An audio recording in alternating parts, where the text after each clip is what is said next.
Aloha, ahi ahi, everyone.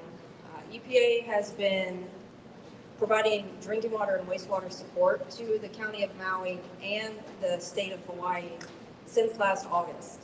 Our missions have been focused on drinking water, wastewater, specifically under Emergency Support Function 3, ESF 3, how we work it on the federal side of things. We've had multiple missions that we've been working through since August. I want to reiterate that we are here to support the county. We have been in close coordination with the county and with the state every step of the way. And that the echoing's happening. We're good? But it is if you're far away, so there's a field that's not getting your sound. Okay. There's a sound around you instead of your volume. Awesome. Even better. Now I'm even louder. So wanted to say too that EPA is honored and privileged to work side by side with the people of Maui, and it is our continuous goal to get our work done as quickly as possible so that family can return home. And I won't go over these too much just because we've reiterated them in previous public meetings, but we do continue to provide that technical assistance for drinking water and wastewater to the county. While we are not on site for the wastewater anymore, our wastewater mission has completed. We are still providing that support back on the mainland from the Region 9 office. So if there's any wastewater assistance that's needed, we are still there doing that.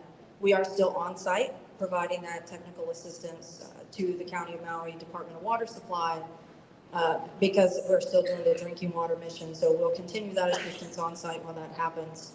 We have finished the wastewater clearing and inspection mission. We talked about that a few weeks ago. We ended up clearing and inspecting about 17 miles of sewer lines in Lahaina.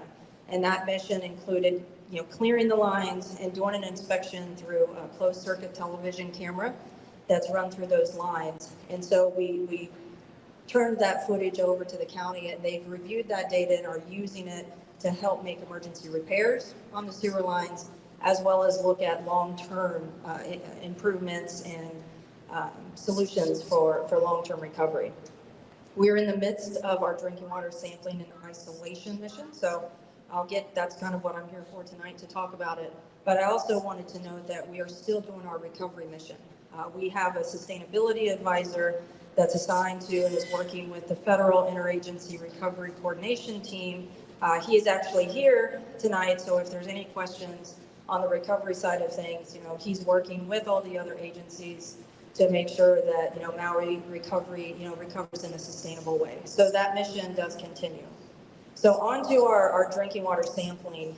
It really is a process. And so I wanted to spend a few minutes tonight here kind of going over what that process is. So you first have your distribution system main lines. Those are the main lines carrying water throughout the county. And then you have your service laterals that come off of those. Those are the lines that go to your homes. And so the first part of our sampling process is to sample and clear those main lines before we could then sample the service laterals. So we've been working again in coordination with the county and the state to conduct that distribution system line sampling. That consists of us doing about 135 samples at hydrants. That's a picture there of one of our staff conducting that sampling. There's been 129 of those that have been completed. 3 of them got sampled today. We have 3 left that the county has to get ready for us to sample. So we're nearing the end of that process. When we're conducting those samples, we are screening sampling for something called volatile organic compounds and semi-volatile organic compounds, VOCs, SVOCs. These are compounds that you see every day in your life. So think about when you're going to get gas, and when you're getting gas, you can smell that gas. That's basically the volatile organic compounds that, they vaporize easy into the air, so you smell that. That's something that can easily come into the air. It's something that can also get into the water.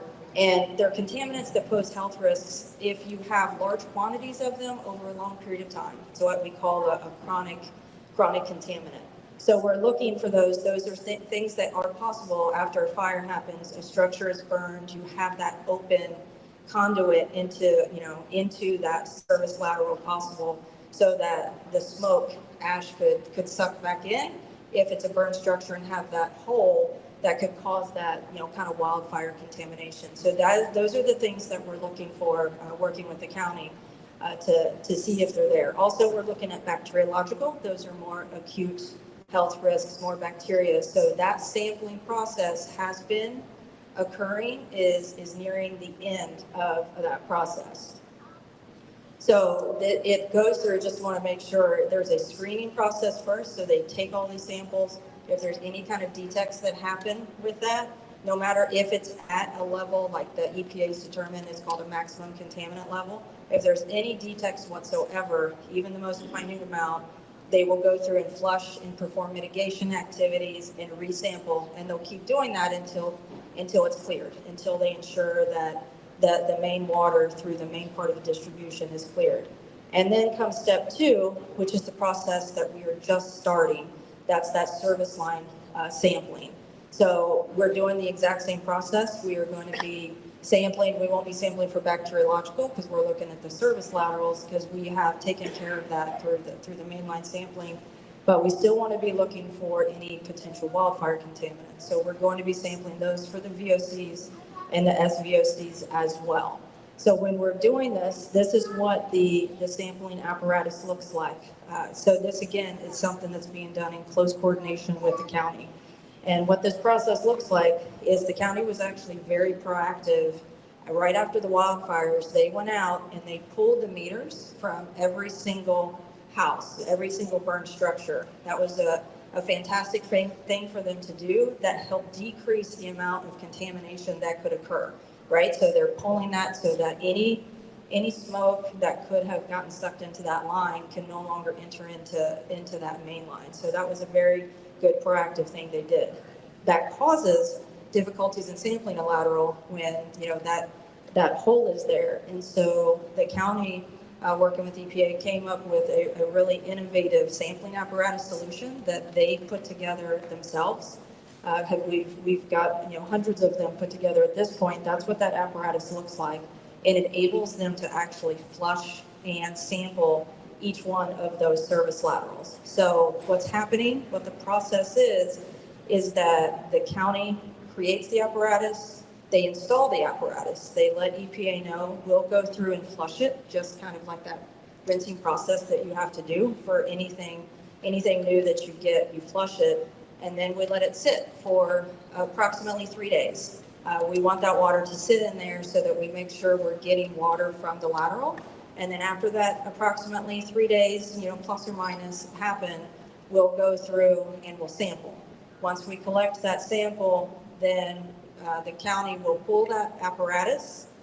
We'll go rinse it, rinse it off again, and then give it back to the county, who will then put it in another location. So it is a process that is occurring. I wanted to let folks know that we have our community involvement coordinators who are here tonight. They are also providing fact sheets and flyers or at any accessible property. There are some properties that are closed off or locked up. So, we don't, have right of entry there. We're not going to go in. But if there is a property that's accessible, they are leaving flyers in the door so that if anybody does come home to check on their homes, that they get that information as well. We also have flyers, I believe, available tonight here if anybody wants them. Yeah, so we have our 2 CICs are raising their hands in the back. If anybody wants to pick up a flyer that helps explain this more to you, then you're welcome to it.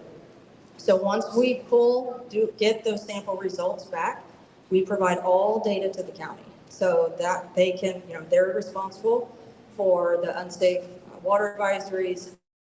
The state has primacy or enforcement authority, so they make the ultimate decisions, but we're providing the data to the county so that it can inform any of the decisions that they make for the unsafe water advisory.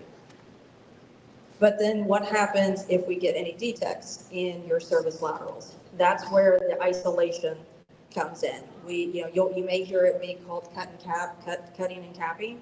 So if any of those service laterals come back with a detection for either the VOC or the SVOC, then EPA will come in and isolate that line to prevent any further, possible contamination into the main. So basically we're wanting to to separate that line from the county water to make sure that there's no future contamination possible. So what that will look like is, yeah, it's a little bit blurry, but it will keep the contamination from reaching that. Again, EPA will notify any residents if this is going to be occurring. None of it has happened yet. We've just really started collecting the service lateral samples. It usually takes a few weeks to get them shipped off island and the analysis and final results to come back. So this is kind of a graphic of what all this will look like. Down on the bottom, so down on the bottom there, you'll see your main line. That's basically, those are typically running underneath the streets, so you don't see them. But your main line and then the connection, there's a little piece there where your lateral goes to your home, and there's a meter box that's not going to be far off of the road. And so if any of those come back contaminated, we will come in, and you've seen it before. The isolation piece is going to be a digging piece where we'll have to excavate and identify, locate that service lateral, then cut it. We'll cut it right there at the main and then cap it so that there's no more potential for contamination there. We do have cultural monitors that we are working with during all of our sampling. We'll continue to have those cultural monitors while we're doing the isolation. We'll have archaeologists on staff if there's anything that's found that could be potentially sensitive when we're working in those areas to make sure we do a full stop, to make sure that we are preserving any sensitive areas. And with that, that's basically the process. I know it's a lot, but if folks are, wondering why things are taking so long, it is a long, complex process, but we are being very protective of public health.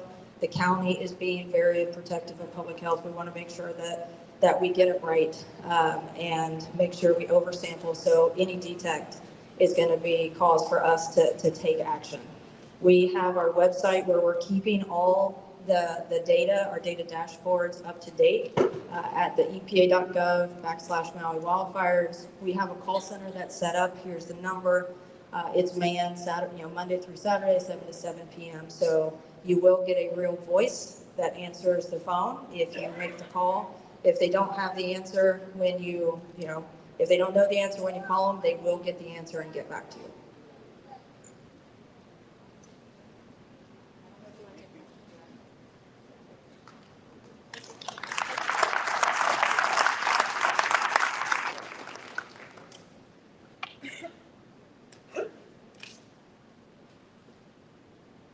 Aloha. Aloha. I can't tell you how excited I am to be here right now. When the mayor said that we weren't going to have the last two public meetings, I wasn't sure what I was going to do with myself on Wednesday nights at 5:30. And so you sort of chuckle, but I'm serious. I look forward to these meetings. I've prepared for it all week, maybe all 3 weeks. But I do want to tell you that I didn't do nothing for the past 3 weeks. And many of you who may be out driving around, visiting your homes or what's left of your homes, looking for the sign of hope that you'll be able to rebuild, I've got great news for you. As I tell my kids sometimes, like, we're en fuego, right? We're on fire, right? We're moving with a purpose. We're working with the community, and I am super excited to tell you that we have cleared 510 residential lots.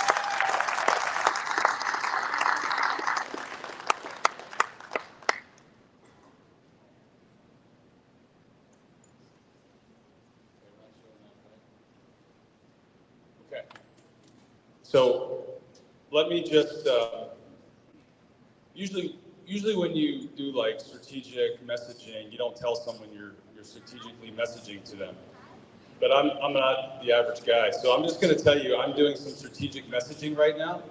And I want you to think about debris removal with 2 letters. Actually, it's the same letter. I want you to think of lowercase c and capital C. So this slide is actually a little dated. It's 510 today. I told you 510, it's 510. Little c is what we're calling cleared. That is the visible sign that your property has had primary debris removed and safely stored in a temporary disposal site, right? So when you drive back down around Lahaina and you see what used to be fire debris on a lot and it is no longer there, that is in that number, which should say 510. Just pretend it says 510. It's 510, I promise. 510. And then there's capital C, or maybe some people might call it the big C, capital C. That is complete. That means that not only have we cleared your property of primary debris, we have done soil sampling. We might have done a rescrape if the soil sampling had come back with results that weren't favorable. We did tree removal as needed. We put erosion control down, and we returned the ROE back to the county. And then we also turned this whole packet of paperwork over to FEMA for completeness. But once all of those steps are done, and not all of them are required, but once all of those steps are done, we add one more number to complete, which we're calling capital C. And as you can see, this is sort of a fixed amount of time. So when you should be rest assured that when your property gets to little c, you're talking maybe 10, 15 to up to maybe 50, 55 days, your house will be added to the capital C, right? And that is really the ultimate. This is the gold standard, is capital C, gold standard. That's where we're trying to get everyone. That's going to unlock the paperwork to the county that will eventually lead for you to get a building permit so you can rebuild your lives in a more resilient manner back on your property here in Lahaina town. So I just wanted to say that if you're ever confused, if you walk out to your site and say, why do I have debris on my site still? I did everything I was asked to do. So this sign, this is just a snapshot. This sign is on every home that is eligible for our program. And so the key step for you is this step right here. This is authorized rights of entry. That means you've signed the rights of entry over to the Corps so you can opt into our program. Once you have that, that unlocks our ability to get on your property and do a cultural clearance. That's what I call step 6. And then once you're past cultural clearance, you enter the runway of one of the 19 debris removal crews that are working in Lahaina town. And it's like you're in the batting order, right? So unlike the Fighting Phils today, which I think lost, you're going to be getting to bat soon, and we're going to get your property cleared. And then you're going to get an initial here saying your debris removal complete, and we're going to add you to little c. Yes, sir.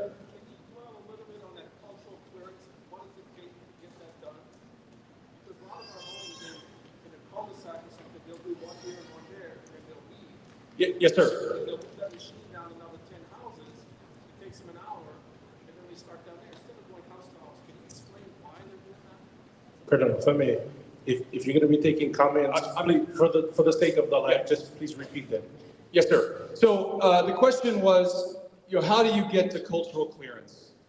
We have about, as of this morning, 1,065 residential properties that had cultural clearance complete.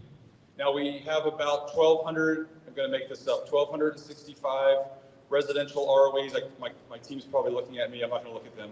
They're probably cringing because it's probably a little off, but something in that. So we are very close to being 100% of residential ROEs, cultural clearance on the residential ROEs that we currently have. So if you've turned in an ROE, right, you have this block down here, block 5 on the left side. If that's signed, you are on a very short runway, and we are averaging 15 to 20 a day, right? So, within 30 to 45 days, you will get this other signature, and then you will be added to the runway, and you should see debris removal soon after. The great thing about the speed that we're moving at, and with the safety record that we're having, is that once you get on that runway, it's going to happen pretty quickly. And as I said, we have 510 done and 19 crews working, and our 5-day running average is 11 per day.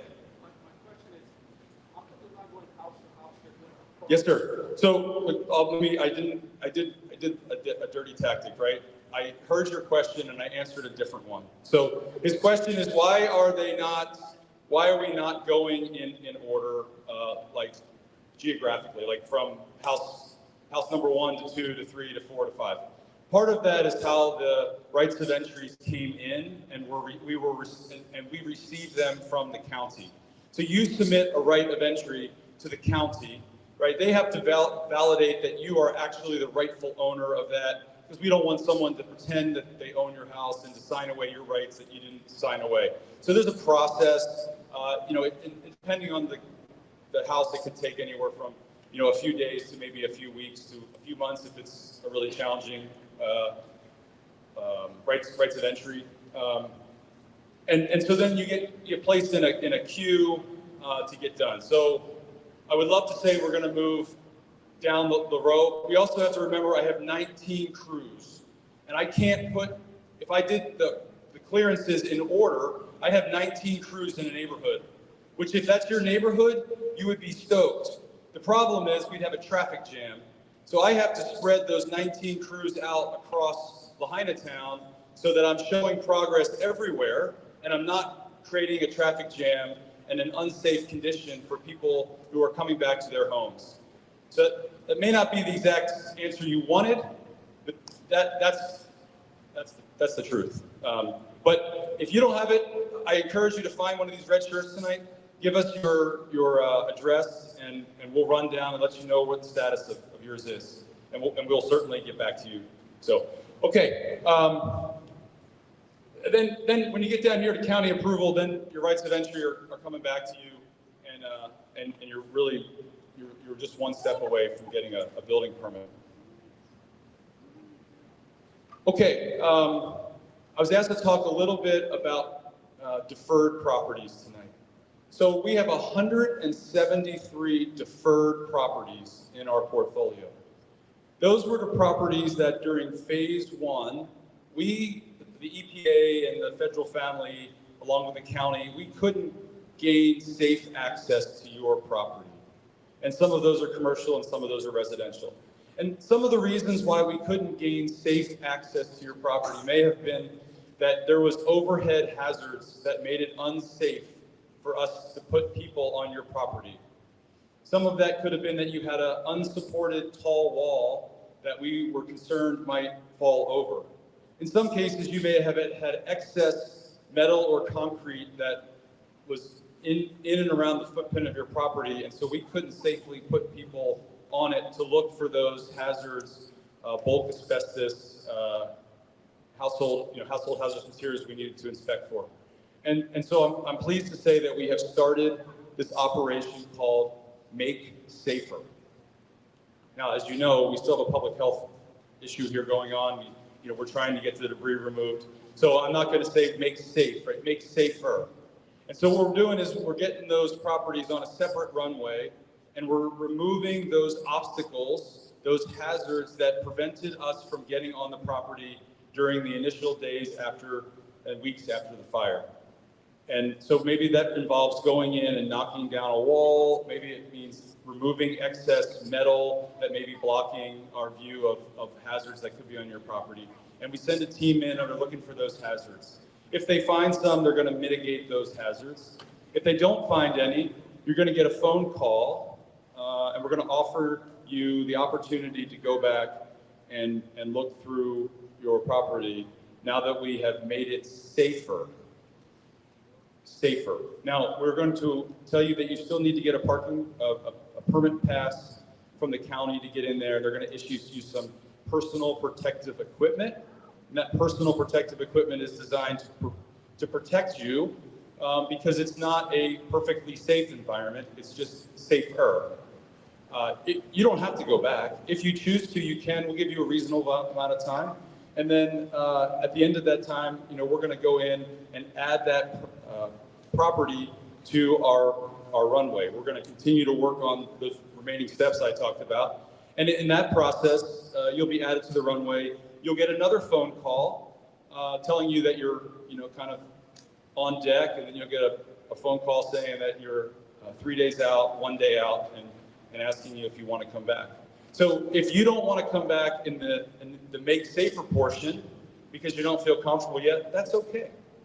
If you decide later that you change your mind and you want to come back during to watch the debris removal process, we will welcome you back. So it's not a final decision up front. You just make a decision and you can change it. You can come back for the whole time. We're okay with that.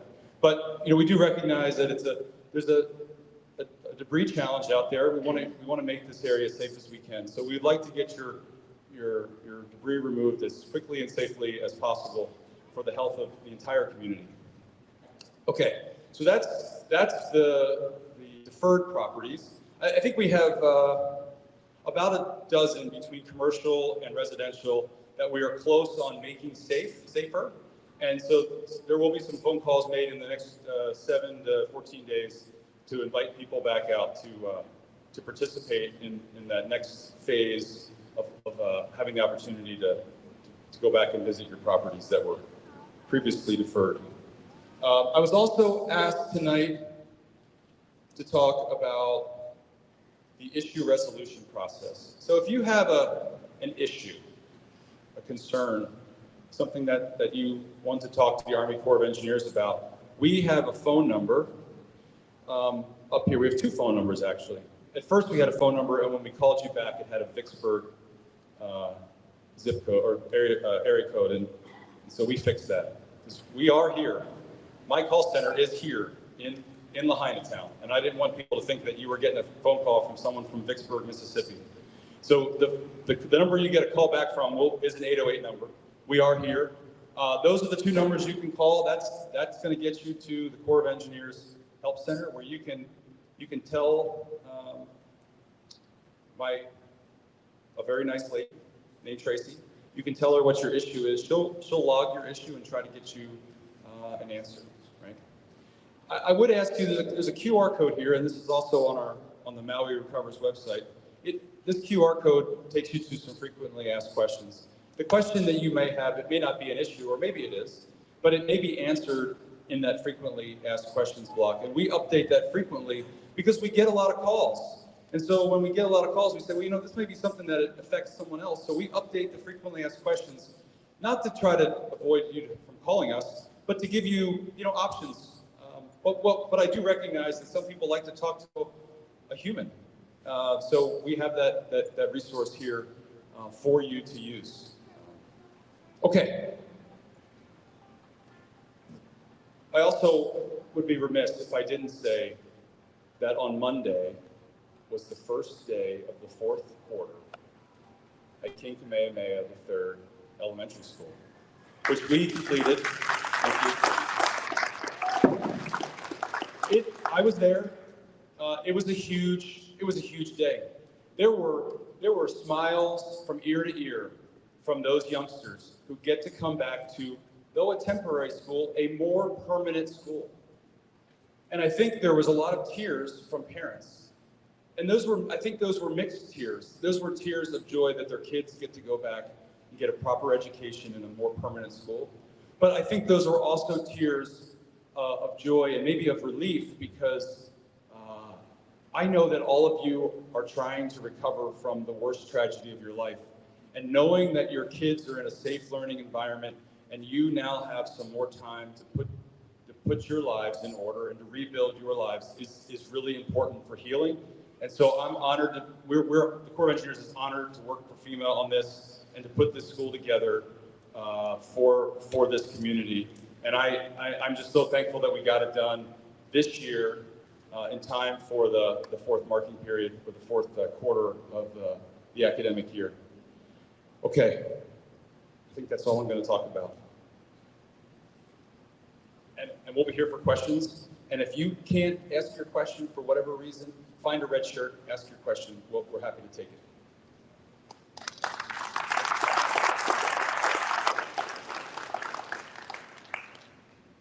I did see a lot of posts about that first day of school, and I swear there are more parents than kids crying.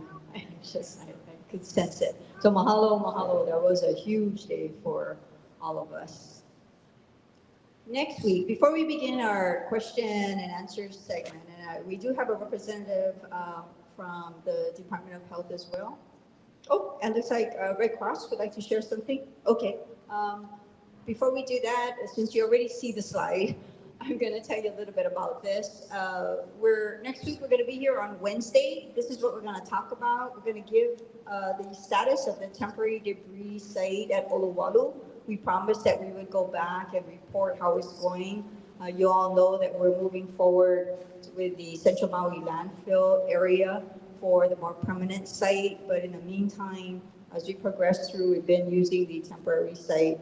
We're also going to have our community planning team come in, and they are going to share with you and launch, share the big information they have on what the next steps are, on how you as a member of our community can participate in the recovery planning for Lahaina. Meet Lahaina Keiki authors in a new book. These kids, this is Makai in the middle, Ulysses on the far end, and Elena. These are Keiki of Lahaina, who about a month after the fire were at the park and at the Napili Hub. And Lahaina Arts Society came out and did some art program with them, but they turned it into a book. So these three kids actually had a book signing event last week. They sat down, Makai wore a suit jacket, very excited, autographing their books. We're going to introduce you to them next week, just so you can see three of your own and what they did together, just as a way of giving them some shine and some highlight, and to meet the community that I'm sure you're all proud of to meet them. So I'm going to turn this over to Mary, who's going to share a little bit from Red Cross as far as an update. Mary? Thank you, Mahina. Aloha Lahaina. My name is Mary Simpkins. I'm in external affairs for this Red Cross disaster relief operation.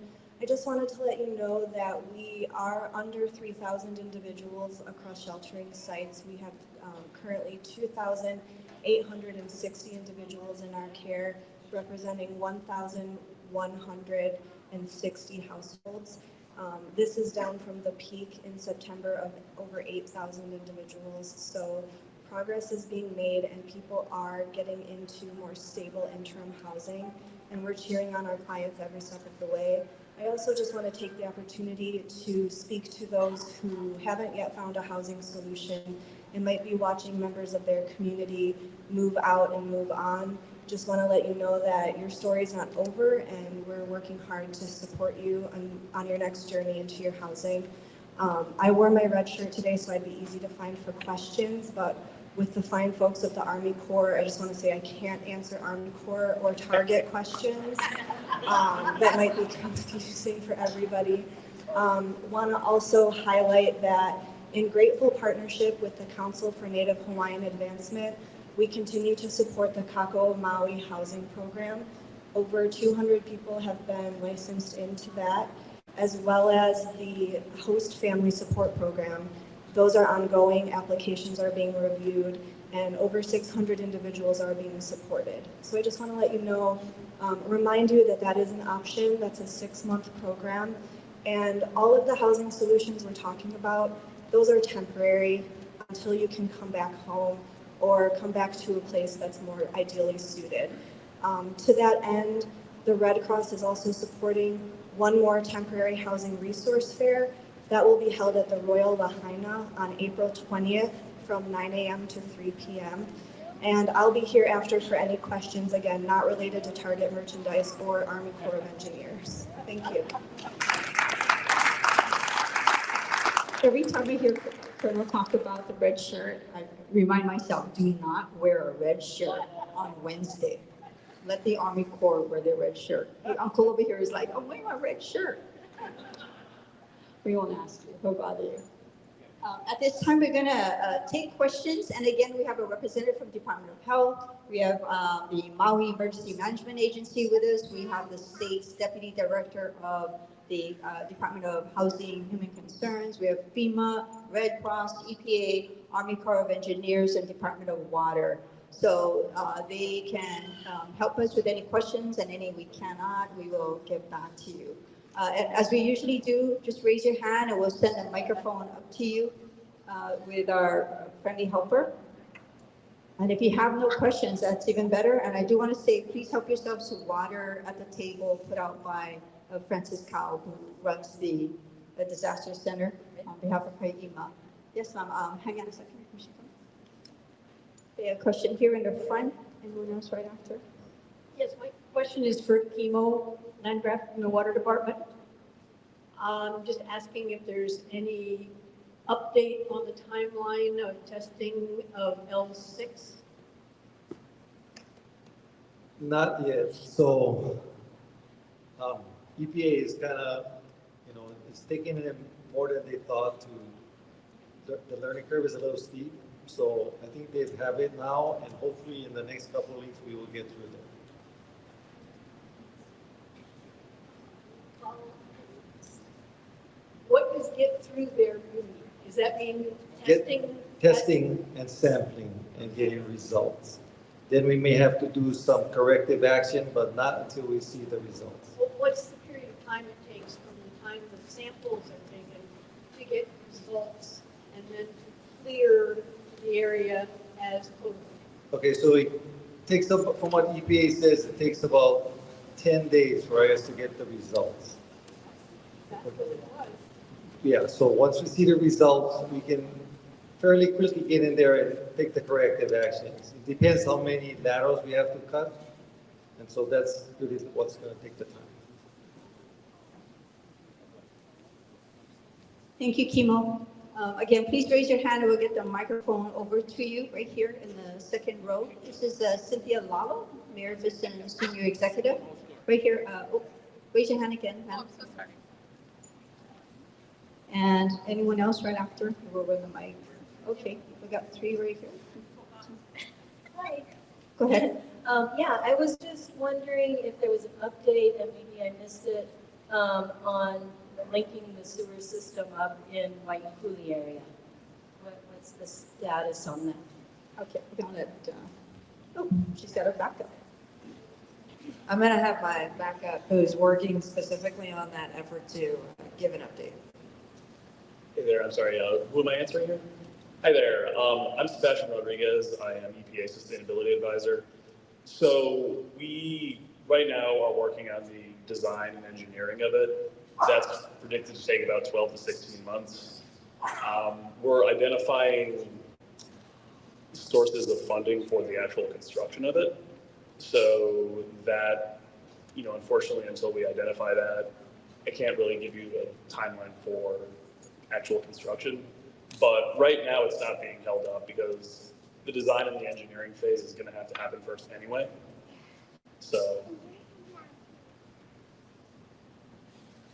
So what's that going to mean for the people that live in that area? Like, are they going to be able to design, get permits, and build homes in the meantime? Yeah, so EPA and DOH did recently put out some guidance, both on March 19th, kind of laying out our statement regarding that. So DOH, I know there's a DOH representative here. I want to make clear that I'm not speaking for DOH, but based on their guidance, they are going to allow interim use of cesspools as long as certain criteria are met. Those criteria are outlined a little bit more in their statement, and I would really refer you to that for the details of that, but they are going to allow interim use.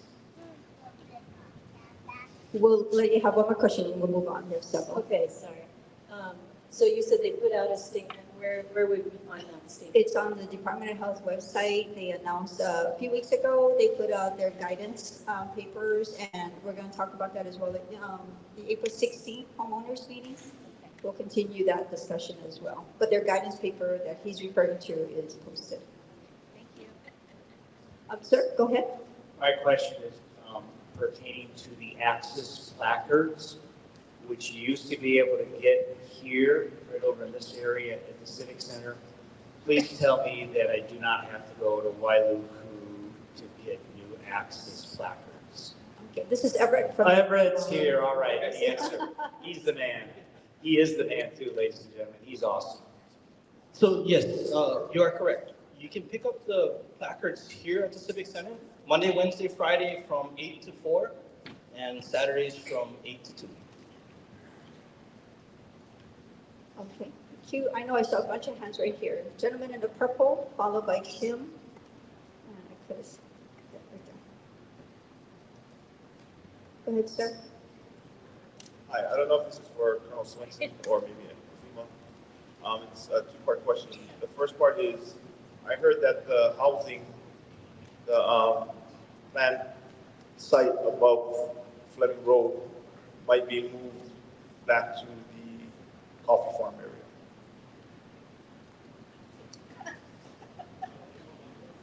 No, rumor? Yeah, Rumor? Okay, we're not tracking that. okay, I was so. waiting for Curtis to see if maybe he had something I didn't know. But Okay, second part of that question is, I talked to some people and they're saying that the sewer line for that development will go down Fleming Road. So you're gonna have to dig the line down Fleming Road, put in the pipe for that. But I heard that the pump will not allow for laterals to be attached to that pipe. So this will probably for the county is, since you're digging up our road, and there's a bunch of us who live on Fleming, and attaching to the sewer system, can we put a secondary line for the county use? Because I would rather pay for that hookup than for us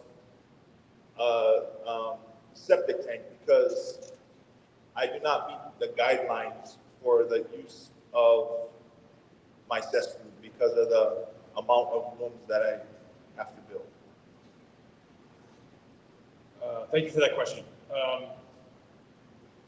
We are templating the sewer line for a temporary housing site that we're calling Kilo Hana, which is the one you're referring to.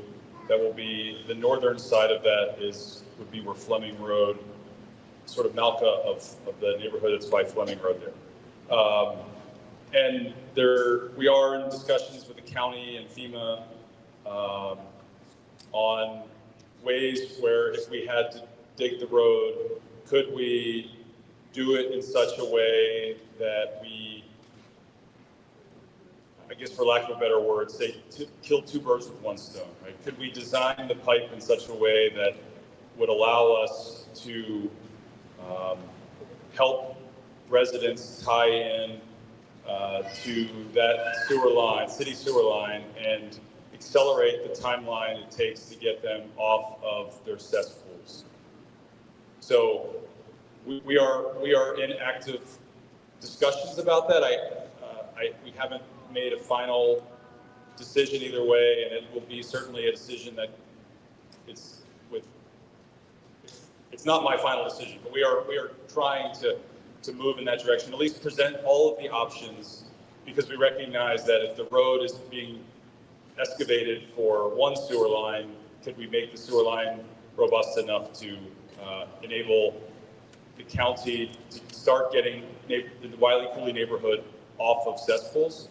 So I think it's a logical conversation to have. I can't give you a definitive answer, but we are working on it. I think we recognize that the state for a long time and the county for a long time has been trying to get off of cesspools. So this could be the opportunity. I know the EPA is also working on a design, and if this did come to fruition, it would be, the line would run down Fleming Road. It wouldn't be able to cover all of Wiley Cooley neighborhood. So, but you have a large problem. You have to start somewhere. So that's kind of the approach I'm having, and I hope I'm not coloring outside the lines here, but that's what we're working towards. So I guess we say stay tuned. Okay. Yeah, because our cesspool was open. It was built in the 50s, was open, empty, nothing in there pretty much. So If you check the Hawaii-Ola website, they've been doing ocean testing since, I think, 2017 or in that area. And it shows a spike in front of white cooling for nitrates and things like that. So EPA is doing testing, but if they just see that test that's been happening for the last 8 years, they can see that the cesspools are reaching the ocean. So whether it be through the lava tubes or just seepage, but the faster we get off the cesspool and into a sewer system, the better it is for our whole community. So Yes, sir. We agree. and you know that I come every week, so I'm going to ask this question I know. every week. So I appreciate it. Appreciate it. Keep me on my toes. Thank you, sir. Kim? Thanks, Coach. Since I'm on the Lahaina Mayor's Advisory Committee, I'm a conduit for a lot of other folks, Lahaina folks that lost their homes also. And they can't always be here. So they've asked me to ask some questions. We have people obviously in Kihei, Wailuku, Kahalui, Upcountry, even Kenai. And so the question was, the first question, can we have a community meeting closer to where many others are displaced? Is that a possibility? It's always a possibility. If we keep up this pace, we would be doing 52 community meetings in a year, which is amazing, and we so enjoy doing them. So we just have to define what areas and how best to do that. It takes an army sometimes, but we can talk later on what areas outside of Lahaina. And I'm assuming because social media isn't enough for them to get the information. Is that it? I think maybe they want to participate, ask some questions. Okay. Just passing on. So, Okay, got it. Thank you, Kim. We know there are long-term rentals that are vacant, but the owners are still receiving rent, that we have 2,800 still in hotels. Curtis? Sounds like a question for FEMA. Almost holding out the mic for you. I know the lady 3 weeks ago for FEMA said that that wasn't happening, but we know it's happening. Yeah, she made that comment in ERA that night. And so it is happening. And so we've secured to date, I think, 1,339 short-term rentals. And in order to secure a unit, we have to put down a deposit, correct? And then we have to match a family to that unit. The survivor has to go through a background check. The unit has to be inspected. And the survivor most likely will want to see the unit before making a decision on the unit. If everything was perfect during that process, it'd take about 30 days. If they failed the background check, it has to be rematched. If it fails an inspection, the survivor has to be rematched. And so it could take up to 2 months, but we still committed to that property, so we still have to pay that monthly fee to that property owner. So we've answered this question probably over the last 2 weeks. We have to secure the units. We've secured 1,300 units. As of today, we've licensed in 651 survivors to those units. So correct, we're paying for about 600, 700 units. My question too is then, how long does it take to get a background check? Because I know a family that's been in Hyatt, and they've been waiting because they had 2 children. They had to have a 3-bedroom, even though they're living in a hotel room. They would take anything. And they finally found a long-term rental on the west side, but in the 3 weeks, in fact, I don't even know if it was, they didn't even get there, but the owner decided not to, as they were waiting for 3 weeks to get their background check cleared. The owner decided to pull it off the market. So my question is, how come it takes so long to get a background check? I mean, we've all done background checks with coaching and everything else, and it doesn't take 3 weeks. It takes about 7 to 10 days for the background check, but it's all those other steps that goes into the process of matching that survivor to that unit. But your question was regarding a long-term rental. Why were they in a long-term rental through FEMA, and how did it drop off because we were paying for it? It makes sense to me. Well, this is a different question. They're in a Okay. hotel. They've been on the wait list for a 3-bedroom. And they were told because they have 2 children, I think they have to have a 3-bedroom. It's HUD standards, correct? Yeah, they would have Yeah. taken a studio or 1-bedroom. Yeah, we can. But, another question. The 3 mainland companies who have the FEMA contract for the long-term rentals are not responsible to any issues our displaced residents have with their long-term rentals. This has been brought up before, but why can't local management companies with local employees and have the relationship with the property owners have the contract for the FEMA long-term rentals? The short answer is we're under a contract with those 3 property management companies, and we can't breach that contract. We're already in contract. We have 651 survivors under those property managers, and that's the long and the short of it. And my final question related to the previous question, this person wants to know, obviously because the property manager has not been responsive to their needs, is it possible to be rematched for long-term housing? It is possible to be rematched. As a matter of fact, over the weekend, someone texted me that was matched in the burn area, because we are matching folks with habitable direct lease units that's in the burn area into homes. And after visiting that unit, she decided that she didn't want to be in the burn area, so we got her rematched. So it is possible to be rematched, and we've had, I think, maybe 7 or 8 people that's been rematched. Hi, same question. Are you guys preparing for what happens in August, where like a bunch of people lose out on all their insurance and now need a permanent place? So for homeowners, we've been using insurance to pay for everything. And now as like August approaches, mine is done August 8th. Wondering what's going to happen after that. I guess I think a lot of people are in the same boat as me. And are you guys getting more places to be available for that? Do you have a number? Is there something that's in place that's letting everybody know that FEMA's here?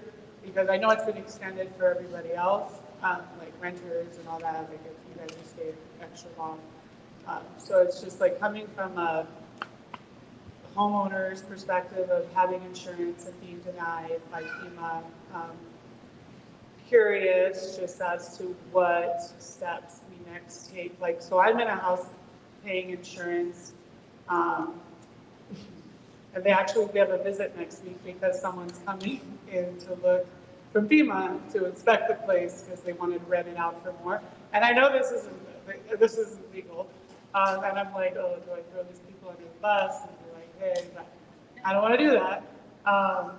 But it's happening. So just so you guys, what is in place for the next step, I guess? I would love to stay in this place until FEMA's up in August. I think my insurance is up in August. But is there a way to be like, okay, hey, this place wants to rent through FEMA. I'm going to apply with you guys anyway.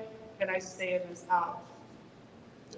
So there's a couple questions in that. So the first question is, you have additional living expenses money through your insurance, and that's what you're using right now. And so we've been communicating that once that runs out, we will roll you into the FEMA program and put you in the direct lease program or give you rental assistance. And so, but you have to use that LE first. Regarding staying in that unit, as I mentioned before, we have 1,339-ish units that we're paying for. And so to contract that unit, rather than put you in a unit that we already have, which that 1,339 units, that's a little over and above what we already need. And so I'm not saying it's not possible, but it would be cost beneficial for us to do that. Long story short, we have a unit for you when your LE runs out.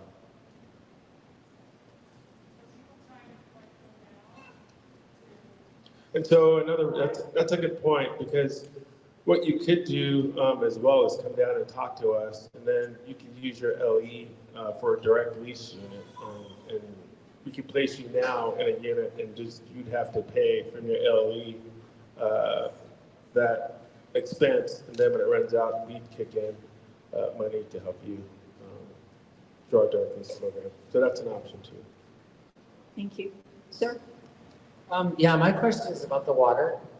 If we have a residence that's gotten one of the Colonel's capital Cs, ROEs, all returned and all that kind of thing, what is the step to take to reestablish our service on our lots? So your lot's been cleared already? Okay, so you call our fiscal office, 808-270-7730. I can give that to you later. You give us your name, your address. We go out, we do an investigation, we look at it and we see, and if we can put the meter back, we put it back. We put the meter back, we put a short standpipe with a hose bib, and it'll be like that until you rebuild your property. Thank you, Kimo. Go ahead. So I got two questions. Cesspool, I don't know if it was clarified.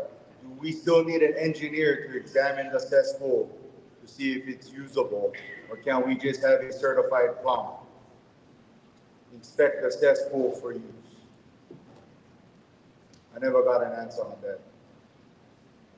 So this is, you're asking about like Hawaii DOH's position. So again, I want to make clear, I'm not Hawaii DOH, but my understanding, based on their guidance, and if there's anyone from Hawaii DOH here, feel free to step up and take the microphone from me. But I believe it does have to be a state of Hawaii licensed engineer. I will refer you to their guidance, which is available on Now Your Covers as well for final say, but I believe it does have to be an engineer. Okay, so now next question with the cesspool and the sewer. We're adding all these homes. Are we adding an extra pump, number one? Number two, we still illegally dumping sewage off of Hawaii. No, what? Injection well, sorry. Where is all this crap going? I mean, I know we lost 3,000 homes, but we still get a bunch of crap that has to go somewhere. So are we putting in pumps for these temporary housing sites to pump sewage? Number one. Number two, are we still going to do injection wells because we are beyond capacity at the current sewage treatment plant? Thanks, Jeremy. I can't answer the second question off the top of my head. We can take that down as a note. The first question, when we go through our final plans and specs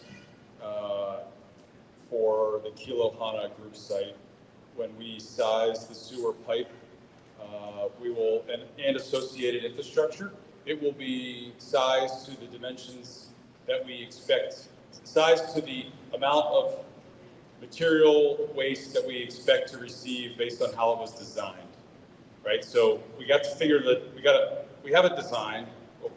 There's some, as earlier we talked about, there's a few things we're working through, and then we'll make sure that the associated infrastructure, pumps, et cetera, is sized appropriately to manage the amount of waste that will be flowing through that pipe. Okay. Go ahead, sorry. And so I also understand for the Kilohana group site, my understanding is the sewer system and the water system is a straight line to the street to the city. So it's not impacting the other residents or commingled with the other residents' water and sewer. If that helps. Thank you.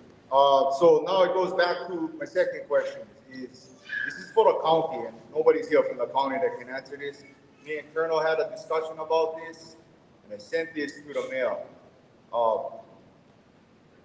The inspection for the cesspool, you guys are adding an extra cost again to homeowners that is not their fault, that they now have to hire an engineer at a pretty high rate. So right now, an engineer, roughly anywhere from $2,000 to $10,000 for somebody to hire an engineer to inspect their cesspool. Just like the gravel, I gotta go hire somebody, an excavation company, to move the gravel around after when I'm ready to build. Second part of that, is the county going to do the surveys? Because I cannot submit my architectural plans to the county to get my building permit without a certified site plan. And so again, it's not my fault that my property pins and everything went down.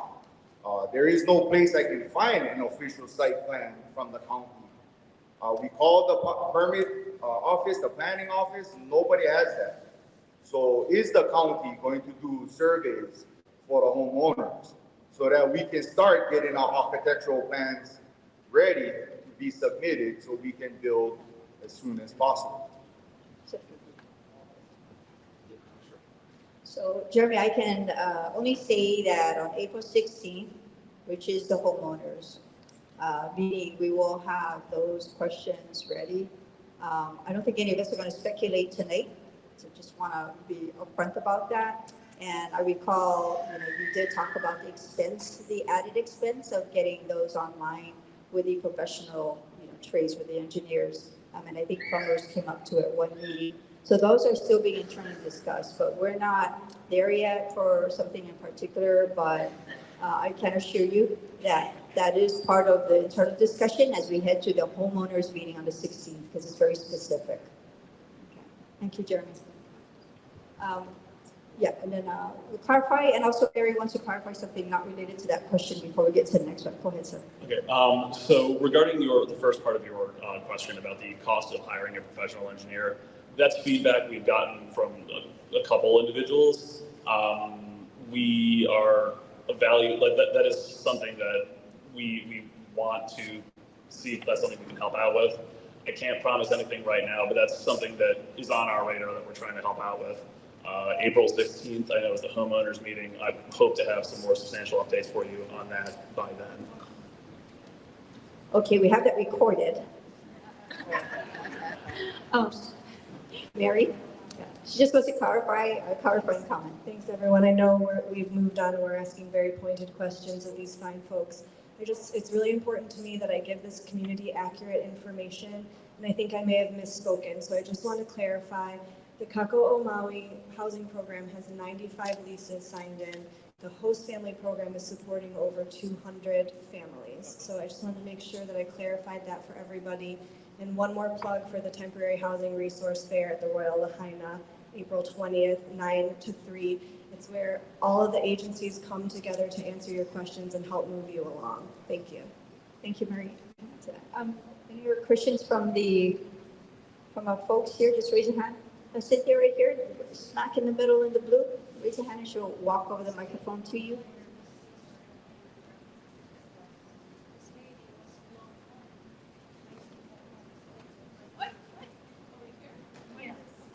Myrna, did you have your hand up? Yes, first. No, it's a simple question. Okay. You're kind of blending in. It's a simple one, okay. Born and raised Lahaina. Kilauea Mauka is 3 phases. You got the old phase, look at Kilauea Street. Then you got the Kilauea 2, and then Kilauea 3. Well, I don't know if they even call it that, but we call everything Kilauea Mauka. So whoever lives in the Kilauea area is part of that meeting. The neighborhood meeting? Yeah. Yeah. They labeled it Kilauea Mauka so that it's all encompassing versus 1, 2, 3. But some of them didn't burn. Yeah, they weren't affected. I mean, it's still an option to come and talk about those neighborhoods just because they're going to talk about specific things to that area. Okay, thanks, Brenna. You got to raise your hand like how I know you raise your hand and you yell. Go ahead, sir. This is a question for the Army Corps. I have asked on several occasions to Army Corps representatives where the gravel that is the erosion control is coming from and where the feedstock is coming from. And I'm getting ambiguous answers that kind of conflict with what I've seen. And some of the dump trucks that I'm seeing are coming out of the mill yard, and it looks like that they are being loaded with concrete recycled waste, which is potentially contaminated. Can you assure us that that is not happening? Yeah, thank you for that question. So the question deals with erosion control. I know we've had this discussion in previous meetings. So we did start using clean crushed gravel on some, correction, clean crushed concrete on some properties recently for erosion control. There were some concerns that we heard from the community about the cleanliness of that material, and so we have paused that operation temporarily to understand the quality aspect of it. But clean crushed concrete is a suitable material to use as erosion control on properties, in addition to cinder ash. We've used a lot of cinder ash, but that was another erosion control that we could use, and then what you saw initially, which was the gravel. I don't know if that answered your question or not. Yeah, it basically does. The second part of my question is, I'm personally not in favor of using gravel like that as a blanket policy. I think it should be done on a case-by-case basis. Is the Army Corps willing or able to let us out of that on a case-by-case basis? We are not allowed to let you out of erosion control on your property. That is something that we have entered in. We've worked with the county, FEMA, the state on. You need gravel. You need erosion control on your property to prevent the soil from running off during high rain events, and to keep something that is heavy on top of the soil so that when the wind blows, when it dries out and the wind blows, it's not blowing dust through the community. So it's erosion control, but it also acts as a dust control as well. And so you can't opt out of the program to have erosion control. As I said, we had started using the crushed, clean recycled concrete, and then there was some quality concerns, so we've since paused that, and we're doing some further research on whether we're going to continue to use the crushed concrete or not. But it serves the same purpose as the gravel or cinder ash. I have also heard you talk a lot about the debris removal in our residences, and I commend you for doing a really great job. It's going really well. I appreciate what you've done. But you said very little about what is going on with the commercial properties, and it's clear that they are starting to clear commercial properties. Can you elaborate on that? Yes, sir. I think we're entering about our 37th day, 40th day of our commercial property clearance. There's about 140 commercial properties. I haven't talked a lot about them because I was just giving the programs, the contractors, some time to get started. We've been going at 75 days as of today on the residential, and those, I'm not going to say the residential are easier. They're a little bit more straightforward. Commercial properties, as you can probably imagine, some are enormous, some are really small, some were multi-stories, some were not. There are some nuanced differences between commercial and residential. Residential is essentially debris removal. Commercial in some ways is demolition first, and then the debris removal. Because of the size and scope, there's twisted I-beams out there. They're just larger structures and a bit more complex, so they're taking longer. I think as of today we have two commercial properties, TMKs that have been complete. That have been cleared.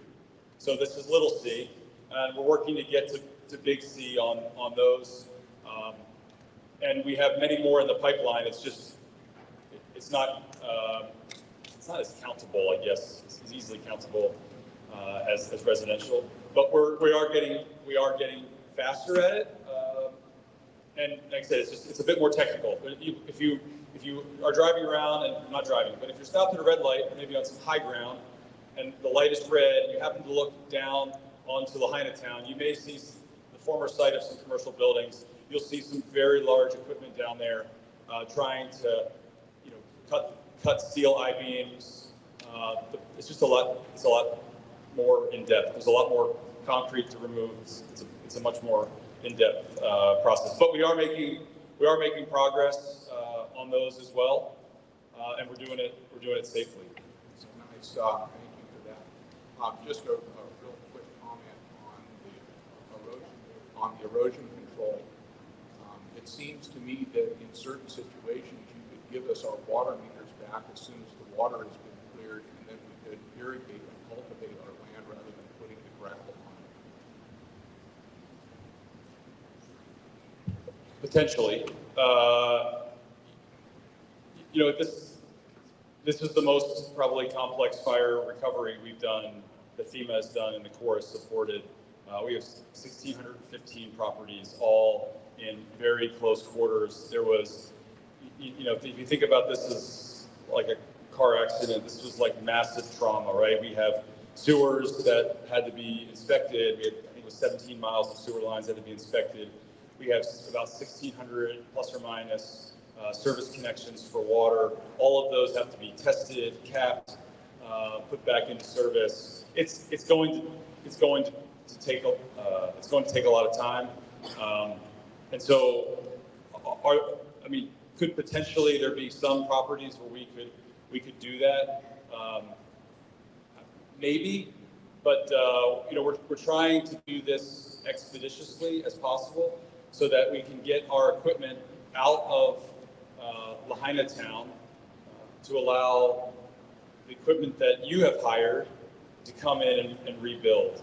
And so for us, that's the most efficient way, and it takes a lot of water and the right climate for hydroseeding to take effect, and it takes the right soil conditions for that to take effect. So at this stage, we are doing the erosion control with cinder ash and gravel, and we had done a few properties with clean recycled concrete that we have since paused and are sort of reassessing that option. But I appreciate the question. Thank you, Colonel. Thank you, sir. Go ahead. Yes, I'm Tom. I've been coaching at Lahaina Middle High School and teaching kids how to swim at Lahaina Aquatic Center for 30 years. And I'm getting a lot of questions from people, families who want to know what's happening with the pool, with the aquatic center. What would it take for the aquatic center to get back up and running? Tom, that's a great question. I'm looking at my team. I don't know the status. That's a public, kind of a public DMK, and we're going to take that down as a note, and we'll try to get an answer back to you. I don't have an answer on the Lahaina Aquatic Center at this moment. I don't even know what the status of the pool is. I know we did recently remove a vehicle, a debris damaged vehicle, fire damaged vehicle from the front of it. So that's a start, but we'll get an answer back to you. We, on the county side, we can check with our Parks and Recreation, who oversee the aquatic center, and provide an update next week to you. Okay, thanks, Coach. Any other questions? Please raise your hand. I see right here. Oh, Auntie in the front. Okay. Oh, no, I'm going in front. Hang on.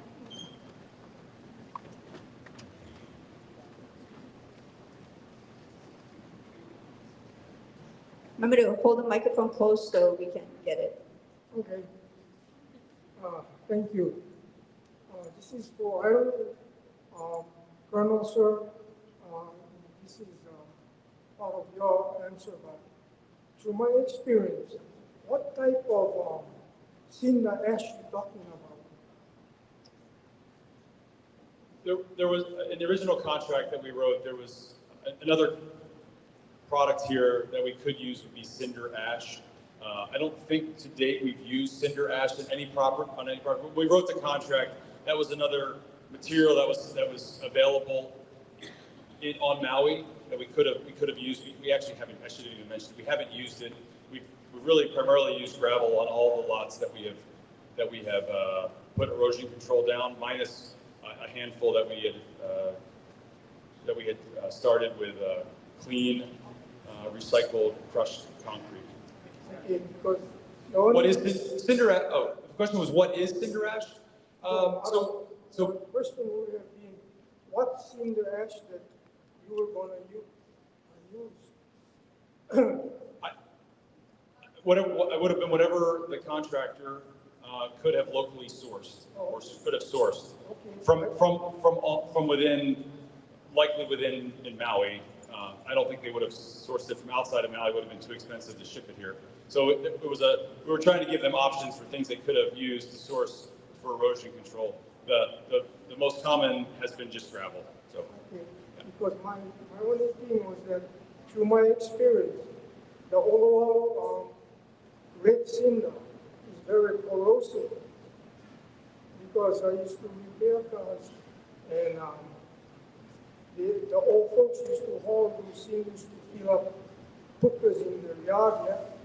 But I used to service their trucks, and during those years, the longer they haul, the worse it gets, because when it rains or they wash the vehicle, they cannot get the cinders between the frame out. And when it gets wet, it activates a corrosive, what you call agent, and it hardens the metal. And the copper lines in Kilauea Mountain, I've seen puka in it from the sweat when the hot water go through the copper lines, and it's cinder field and get wet, it creates pukas in the. So I was going to say that I wouldn't recommend it to my experience, but I don't know. Uncle, that's why we want you to come to these meetings, because you're a wealth of experience and knowledge. So we'll take that down as a note, and in case that does come up as an option, in case the contractor does try to use that as an option, we will take that feedback from someone who has firsthand experience working with it. Okay. Yeah. Thank you. Thank you, Uncle. We'll take a question at the top, and then, oh good, he's going to meet you halfway, and then in the front row by the door, Cynthia. Go ahead, sir. I may have missed this earlier, but I know, I'm sorry if I don't know the names correctly, but the temporary housing development up north of here at the RPA zone, is there going to be a community component to the review of that site, the architecture of those buildings, or anything like that? I've reviewed the document, and it has some kind of loose prescriptions of what everything's meant to be. Yeah, so there was a public comment period that was open for a week, 7 days. That has closed. It's a two-part process. So the way that we do these temporary sites is the Corps of Engineers under FEMA's direction goes in and in partnership with the county, right? We're all here in support of the county. Goes in and does a clearance of the land and makes sure and gets it ready to receive some type of a containerized housing unit. I'll call it that, some type of a house. And then FEMA, and with their contracting agents, they put out requests for proposals, which is out, it's open right now. I think it closes on the 15th of April. And they're receiving proposals from companies who can provide facilities that meet the specifications in the request for proposals. And then once that window closes, their contracting team will review all of the proposals and will select some number of suppliers of those. And then we marry these two sort of contractors up. So as the sites become available, the units are placed on them, and we do all the hookups. I don't know if that exactly answers your question. The FEMA, if you're talking about the actual design, so FEMA had a design, some specifications, and that's what they put out for a proposal, and that's what people bid on. So will they all look the same? Probably not. Will they all be the same number of bedrooms, square footage, basic lot size? Yes. But the actual look of them may not all be the same. It depends on how many different companies are selected to provide the units. And there's 169 in this build. Now, there's another site being built that the state is building. That's, I believe, 450 units. That is a separate housing facility. And I don't have any insights on their design or their specs. I assume they're similar.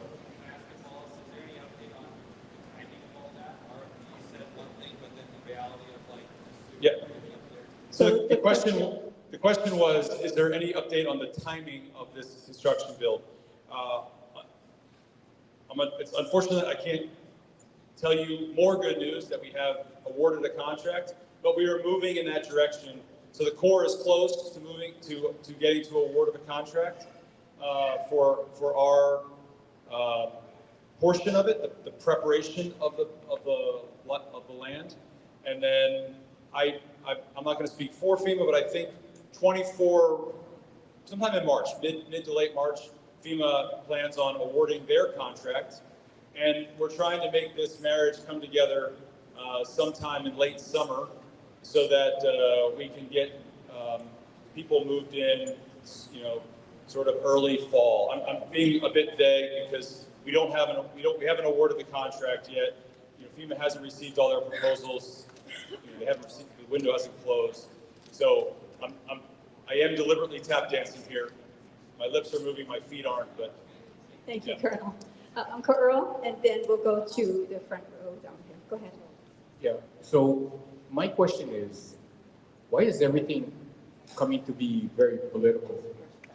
It seems like from day one, it was, we're going to do everything we can to help Lahaina, rebuild, to help Lahaina get back. And now it seems like we come into stumbling blocks in every single aspect of what this community needs. And it's getting very frustrating out there. For those of you that are here, what you were told in the beginning, please make sure you go back and make sure that it is the right thing and it is for today. Because I just found out something today that I've been spreading throughout the community on how things are supposed to be. So it's not directed to you, Colonel, but maybe to all your agencies to go back and talk to your personnel as well as come together and talk. But it seems that it's turning out to be the farther away we're getting from the incident, the more political it's getting. We can't do this. You have to do this. You have to abide by this. And that's not what we were told from the beginning. When Biden came here, he said, we're going to do everything we can to get Lahaina to build back, not coming to stumbling blocks. Many people have very good ideas. Very good ideas. And if things are not what if things are new on this incident, then why not listen to the residents and not go back and see what your policy was? I'm hearing a lot of things from what was the fire in California, Paradise, and being compared to Lahaina. But we're not Paradise. We're Lahaina. We have strong cultural values. We are a very diverse community.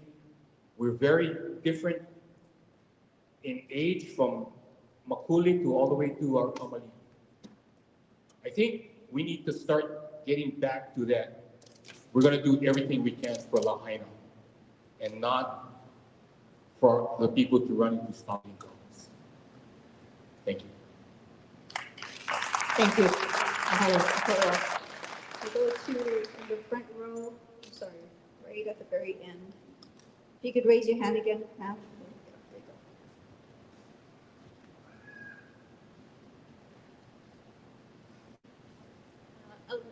Can you hear me? Yeah. I'm gonna sit down. Okay. Are we gonna have an update about mental health today? From Mima, from Maui Manchi. Did I hear you right? Is that you, Donald? The mental health. Because I don't want to speak prematurely. I don't want to ask questions if you are going to speak today. We do have Department of Health here. It just kind of depends what you're. Well, more specifically, are you going to give an update about mental health? No, all our updates. The county repeatedly said that you prioritize mental health, that you're going to be giving updates about mental health. waiting for that. Okay, point taken. We do not have a representative that can speak to that. We do have someone from Department of Health to answer any specific questions. Okay. I would like to ask, can we please incorporate a better system for when people ask questions that you actually take them down, write them down, and then the next week come back with an answer? Okay, now I'm going to ask you to speak a little louder to the microphone. Can we have where when questions are asked here in this space, that they're actually written down, recorded, and then the next week there is an answer or an update? Yes. I think we can, yeah. Because pretty much every answer has been, that's a possibility, or we don't know yet, and we're not allowed to do that as community members. I just want to give a really quick example of what Coach Tom said over there about the swimming pool, the effects of the decisions you make. I was a swimmer in high school. I was actually the first boarder to be accepted on the swim team. And Coach Tom didn't take me, I was a beginner, he didn't take me because I was good. But I was a boarder and I wanted to swim, and he pushed me, and the 4th year I got a scholarship, a Dukahanimoku scholarship, and I was able to go to school with that. And if it wasn't for that, that would have been a different story for me. So the question's about the swimming pool, but this is about people's lives. So I just want to state, you said you're only going to have 2 more community meetings.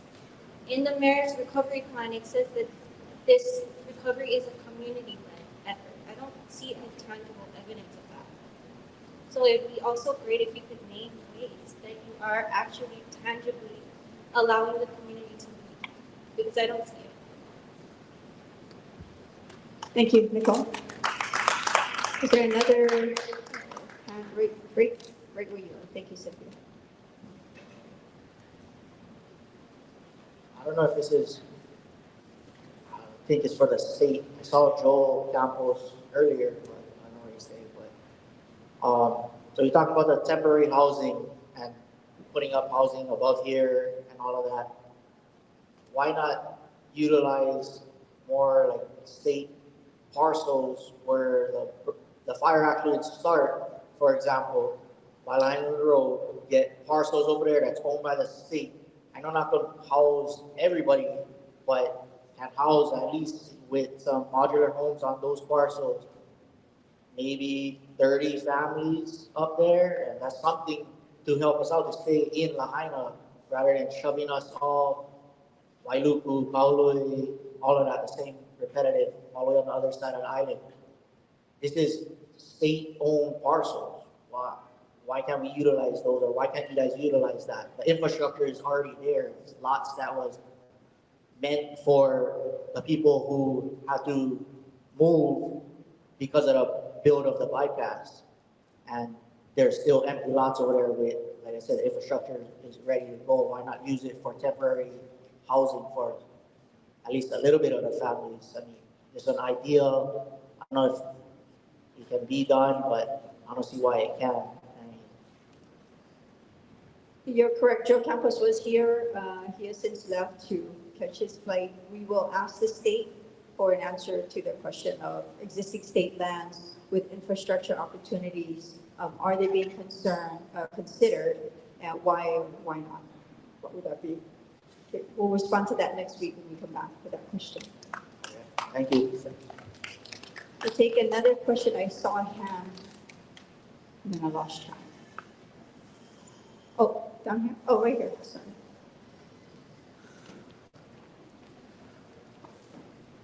Go ahead, hon. Does anybody have any information about extending the bypass north of Keawe? Because Keawe is not safe and it's never been safe. So on the extending the bypass is a state project. We are actually going to have state representatives here. We're expecting them at the homeowners meeting as well. So that's it, yeah, the 16th. So we will ask the question of the status of the bypass There are many projects that require funding, and I know we had a list of prioritization pre-fire. So today is good to get an update on that. Thank you for that question. We'll take another question, and then we're going to wrap for this evening. Go ahead, sir, right in the middle.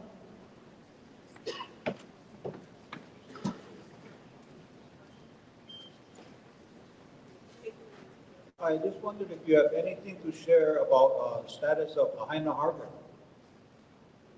I haven't heard that question in a long time. Do you have, okay, because that's FEMA, may have some insight. We've cleared 104 vessels out of Lahaina Harbor. And the Corps, to date, they've removed all those vessels from the Lahaina area. And so as far as the federal government's concerned, our mission is done. And that was done, they were moved in December, placed on a lot. And then in the last month, they've been transported away. Is that what you're looking for as far as the harbor? Further than that, so what about rebuilding, future plans, just in general, what's happening in the harbor? So our community planning team, the same ones that are doing those neighborhood planning workshops, also will be having future discussions about shoreline properties, historic properties, and including that with the harbor specific. So there's no answer we can provide you this evening, but as we look at the whole footprint of the burn zone, there are going to be specific areas that our community planning team will be addressing. And so next week's meeting is a very good meeting to be at because we will have that team here. And that could be a question that they could answer. We'll prepare them for it on what's in the horizon as far as timing and steps involved and the sequence for addressing the harbor. Thank you. Thank you, sir. At this time, we're going to go ahead and close our meeting. And I just wanted to remind you that next week, we will have our Director of the Department of Environmental Management, Shane Agawa. He'll be back. And he'll be offering the status of our Oluwalu sites used for temporary debris storage. And we'll have, of course, as I just said, the community planning team who will be here to talk a little bit about how you can participate and what those steps are. And then, of course, we'd love to introduce you to those three keiki authors that are coming. Please visit MauiRecovers.org, and I'm going to give EPA one chance to update you or correct you on something. Hey everyone, I received a question earlier regarding the cesspool inspections and whether it had to be a licensed engineer or if it could be a plumber as well. So I rechecked YDOH guidance and it can be a licensed plumber as well as outlined in YDOH guidance. So that guidance is available on Maui Recovers. That would be the best place to get it. You're also welcome to come find me after this meeting and I can help point you where to get it. Thank you. Thank you for the follow-up. Mahalo, everybody. Please drive safe. We're all hanging out here as well, and you can go to MauiRecovers.org for additional information. Aloha.